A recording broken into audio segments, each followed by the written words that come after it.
So there's been a theory that's been going around a couple of months now in my comments section, and I kind of wanted to give my 2 cents on why I think this theory is very unlikely to happen. And there's a lot of issues. So I should also preface by saying that I don't know who came up with this theory. I don't know where it's from. I don't know who's endorsed it. But as soon as you start to break down this theory and kind of go into it, it's very apparent that whoever came up with it initially obviously didn't think this through at all. So that's going to be the topic for this video. And you guys might be asking yourself, well, what's the theory? What are you talking about? That theory is the idea that Operation Javier, which was a campaign in Darkside Chronicles for Resident Evil, should be a DLC for Resident Evil 4 Remake. Now, to the people that have actually commented this idea that Operation Javier should be a DLC in my comment section, I've always kind of replied that I think, personally, I would like it to be a standalone game. And with the recent kind of confirmation from longtime director and producer for Resident Evil in IGN Japan's interview, it would seem that obviously, Capcom is leaning more towards making remakes because obviously, it's beneficial for the business if it's a commercial success to keep pumping out remakes. But I do want to say that even though I think that it's more likely and, we actually have evidence to support this, I don't think it's going to happen anytime soon. You know what I mean? Like, I don't think it's actually going to happen. I'm just saying that compared to a DLC that would be attached to Resident Evil 4 Remake and compare that to Operation Javier kind of being its own standalone kind of like Revelations type of spin-off, the spin-off makes a lot more sense. And that's what we're going to go into.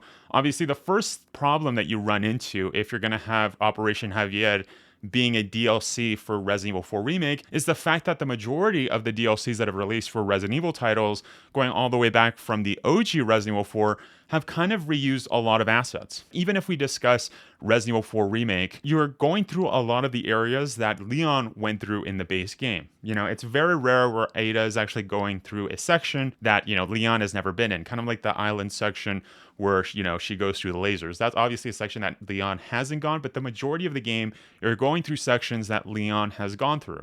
And that's how the majority of DLCs work. Now, I'm not in game development, but it's very apparent. Like, even if we go back to Shadow of Rose that released just a couple years ago, even that DLC, the majority of it takes place in Castle Dimitrescu and as well as House Beneviento. And as mentioned, there are certain enemy types that, of course, that are new, completely new to that character. Like, for example, if you go to Separate Ways, Martinico never made an appearance in the base game of Resident Evil 4. So if anything, what I'm saying here is that when it comes to making DLCs for Resident Evil, it seems that the road that Capcom always takes, and a lot of other video game companies do this, is that they kind of use like 80% of the assets from, the base game, and then the, 20% goes towards new areas, new enemies, and stuff. But going back to the issue that arises, with Operation Javier being a DLC for Resident Evil 4 Remake is that you wouldn't be able to use 80% of the stuff that's in Resident Evil 4. It wouldn't be like a Wesker DLC or like a Luis DLC, which I've heard lots of people talk about, or even an Ashley DLC, because it's in a completely different part of the world. If we look at Operation Javier, it does take place in South America, in the jungles. It's a small village kind of surrounded by mountains. It's a very different location that you can't take assets from any other game. And one could argue that, well, wait a second, Operation Javier does have a lot of enemies that show up in Resident Evil 2, right? But the problem is that even if you take like a T-Virus zombie from Resident Evil 2, it's not going to make sense in South America. Like, they're going to be wearing the same outfits. It's not going to work. They would have to make new outfits for T-Virus zombies. You could make the argument that they could take, Hunter Gammas from Resident Evil 3 and kind of plop them into Operation Javier. And it is worth mentioning as well that Operation Javier kind of has its own enemies as well added into the mix. So that's even more resources allocated to making a DLC for Resident Evil 4 Remake. On top of this, you even have the new locations. This is not something that you could just copy and paste from other games. You do have to take into account that a lot of the remakes, they try to make it more realistic. So you wouldn't be able to just take the areas that were in Darkside Chronicles and kind of just give them a new coat of paint, because that hasn't been the case for the other Resident Evils, the remakes. So they've obviously spent a lot of time kind of just making each area kind of its own thing. Obviously taking inspiration from the old, but of course making new adjustments, new areas, new rooms, or adjusting things, right? That normally comes with a remake. Not only are the buildings an issue, but also like the vegetation, like the fauna that can be found in South America. That's not an asset that Capcom has, like their hands on. They can't just like switch. It would all have to be made from scratch. So my point here being is that with all of these things, with all of these issues, it wouldn't make sense for Capcom just to make a brand new kind of DLC from scratch. That would make absolutely no sense. And kind of just to add a counter argument to the fact that Capcom would have to make a new DLC from scratch, which again is very unlikely. The only other DLC that kind of that was pretty much like, I would say kind of half and half of them kind of making something out of scratch was probably Lost in Nightmares from Resident Evil 5.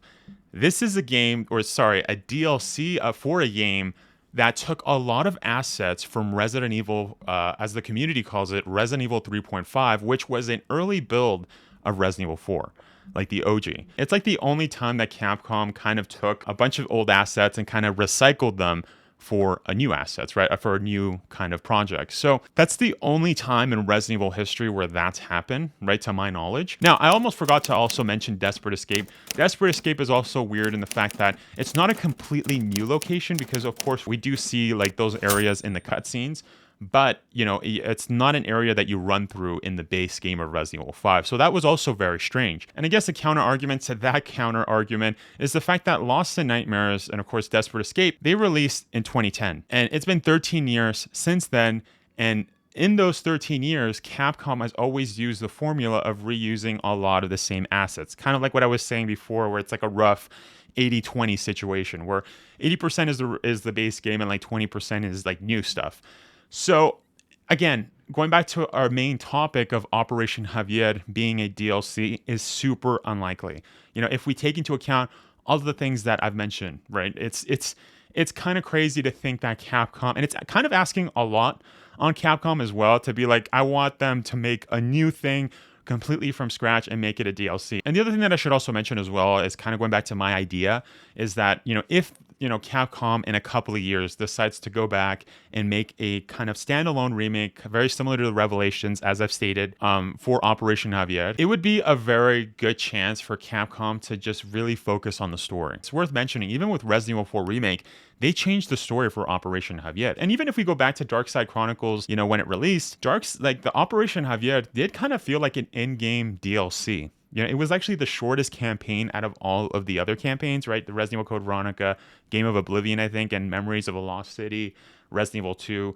It was the shortest out of all of those. So I guess what I'm saying here is that it already kind of felt rushed in Darkside Chronicles. So if they did make a remake or standalone kind of a remake, it would actually be kind of nice to essentially experience the story, not it being like a rush version of like what Darkside Chronicles did. Because again, you know, that is what Darkside Chronicles is. It's more of a rail shooter. It's more of like a fun type of a game.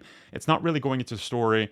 So that's another reason why I think having it be a standalone remake would make more sense. But as mentioned, as I've stated before, I don't think that that's going to happen anytime soon, right? There's a lot more other remakes that we need before this kind of a thing happens. But it's something to look forward to way into the future. So if anything, I would not get my hopes up. And speaking of theories, if you guys want to see a more plausible theory, make sure to click this video where we discuss a potential Wesker report DLC for Resident Evil 4 Remake. Anyways, thank you so much for watching.